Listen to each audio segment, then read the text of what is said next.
안녕하세요, 지길입니다. 이번에 제가 가져온 이 곡은 시라노라는 작품인데요. 한국 영화 시라노 연애 조작단이라는 영화도 있고 최근에 시라노 뮤지컬까지 하면서 원작 내용을 쉽게 알려드리고 싶어서 이 작품을 준비해봤어요. 내용도 그다지 어려운 내용이 아니니까 동화 듣듯이 가벼운 마음으로 들으면 좋으실 것 같아요.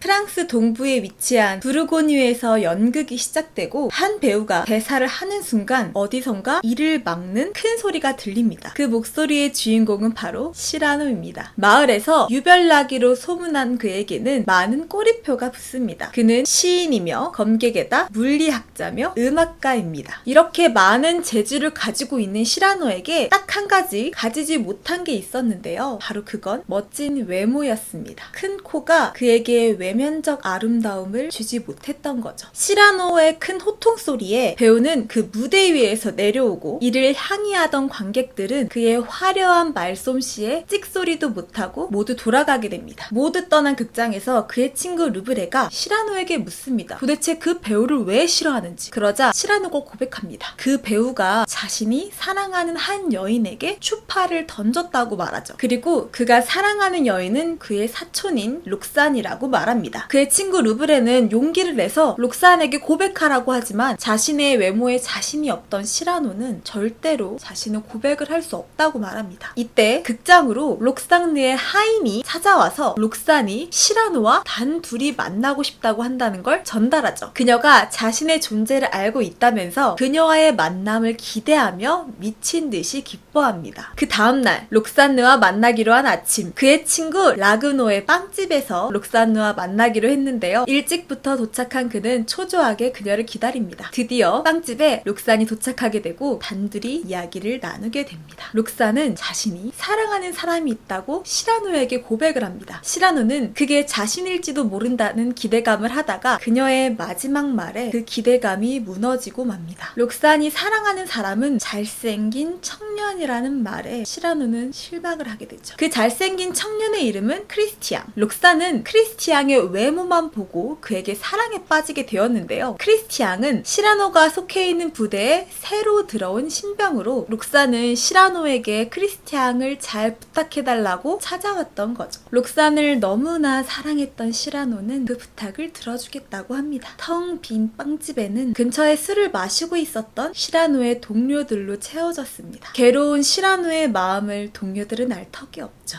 이때 빵집으로 록산을 신부로 삼고 싶어하던 대귀족 백작 드규시가 찾아옵니다. 그는 시라노에게 자신도 시라노가 극장에서 한 행동을 봤다면서 혹시 자기 밑으로 들어올 생각이 없냐고 시라노에게 제안하죠. 하지만 시라노는 그 누구의 밑에서 일하기도 싫다면서 그 제안을 거절합니다. 드규시가 떠난 빵집은 다시 시끌벅적해졌고 그 시끌벅적한 틈에는 크리스티앙도 껴있었죠. 풋내기인 크리스티앙에게 동료들은 텃세를 부리기 시작했는데요. 크리스티앙은 그 동료들이 자신을 만만하게 보지 않기 위해 도발을 합니다. 바로 시라노의 코를 지적하면서 도발을 했던 거죠. 자신의 치명적인 단점을 꼬집은 그에게 다가가 이름을 묻습니다. 그러자 그가 대답합니다. 자신의 이름은 크리스티앙이라고. 록산이 부탁한 그 남자인 겁니다.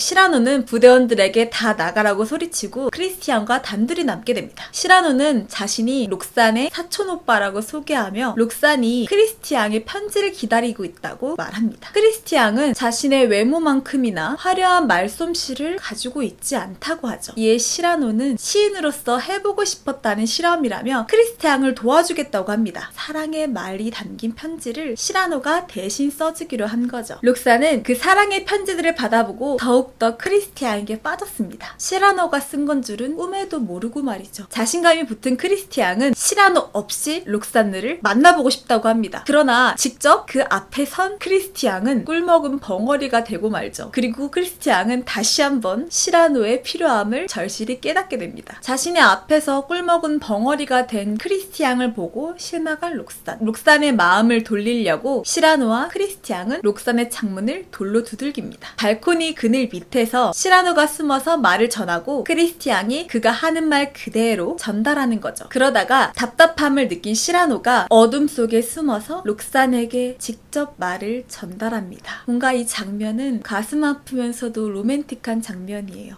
그때 한 수도승이 록산에게 드기슈의 편지를 가져왔다고 합니다. 드기슈는 시라노와 크리스티앙이 속해 있는 부대를 이끄는데 전쟁이 일어나서 모두 그곳으로 가야만 했었죠. 하지만 크리스티앙을 전쟁 속에 보내기 싫었던 록산은 드기슈를 꼬셔서 결국 전쟁에 가지 않았죠. 근데 수도승이 가져온 이 편지에는 드기슈도 전쟁에 가지 않았으며 이 수도승이 우리의 결혼을 축복해 주실 것이다 라는 내용의 편지였는데 드기슈와 결혼하기 싫었던 록산은 편지의 내용을 거짓으로 읽어서 크리스티앙과 결혼하게 되죠. 이를 알게 된 드기슈는 분노하고 시라노와 크리스티앙 둘 다 전쟁에 보내버리죠. 이때 또 록산은 시라노에게 부탁합니다. 크리스티앙을 잘 보살펴 달라고, 그가 나에게 편지를 보내달라고 말이죠. 전쟁 속에서 시라노는 그녀의 부탁대로 매일 아침 목숨을 걸고 록산에게 편지를 보냅니다. 근데 당연히 이 편지들은 크리스티앙이 쓴 줄 알겠죠? 그들이 속한 부대는 제일 위험한 곳에 배치가 되어 있었는데 마지막임을 감지한 시라노가 크리스티앙에게 그녀에게 줄 마지막 편지를 줍니다. 그런데 이때 저 멀리서 마차가 한 대 옵니다. 그 마차에서 록산과 라그노가 내립니다. 록산은 그의 아름다운 편지를 읽고는 안 올 수가 없었다고 말합니다. 그리고 자신이 외면적인 아름다움만 보고 사랑에 빠졌던 것에 대한 용서를 구해달라고 하며 크리스티앙 안에 있는 영혼까지 사랑한다고 고백합니다. 이 말을 들은 크리스티앙은 록산이 시라노를 사랑하고 있다는 걸 알게 됩니다. 그 사실을 깨닫게 된 크리스티앙은 시라노에게 그녀에게 고백할 것을 부추기며 자신은 전쟁으로 떠나는데 빵!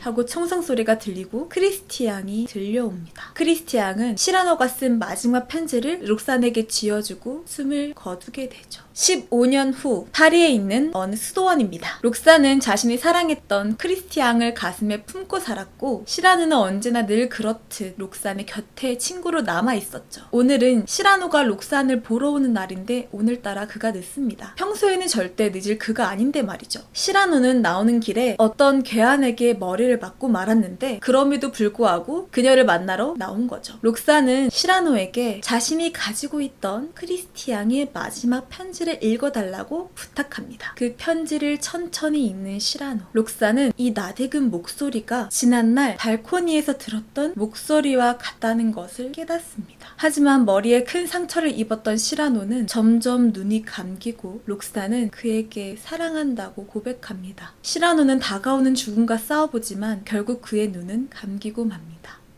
여러분들도 가슴 아픈 짝사랑의 기억이 있으신가요? 아님 하고 계시는 중이신가요? 저는 오랫동안 짝사랑을 하지 않았던 것 같아요. 짝사랑을 하면 뭔가 나도 충분히 사랑을 받을 수 있는 존재인데 나만 버려진 것 같고 또 내가 잘못한 것도 아닌데 내 탓을 하게 되는 것 같아서 엄청 자존감을 상실하더라고요. 나는 충분히 그 사람의 관심이 아니더라도 스스로 빛날 수 있는 존재인데 말이죠. 이런 말을 하는 저도 그 상황이 된다면 이런 말들이 귀뚱에도 들어오지 않겠지만 지금 짝사랑을 하고 계시는 모든 분들 자기 자신을 너무 잃지 않았으면 좋겠어요. 당신은 충분히 귀하고 빛나는 존재이니까요. 뭐 오그라들어. 네. 제가 준비한 시라노는 여기까지였고요. 영상을 보고 도움이 되셨다면 구독과 좋아요 눌러주시기 바랍니다. 그럼 전 여기서 물러갈게요. 안녕. 여러분 오늘 5분마다 비행기가 한 대씩 지나가가지고 녹화하는 내내 이 비행기 소리가 조금씩 들어갔을까봐 불안해 죽겠어요. 여러분 비행기 소리가 조금 들리더라도 이해해주세요. 왜 내가 끝나니까 안 하는 거 같지? 야 지금 해. 지금 당장 비행기 해. 내가 끝나니까 안 하는 거야.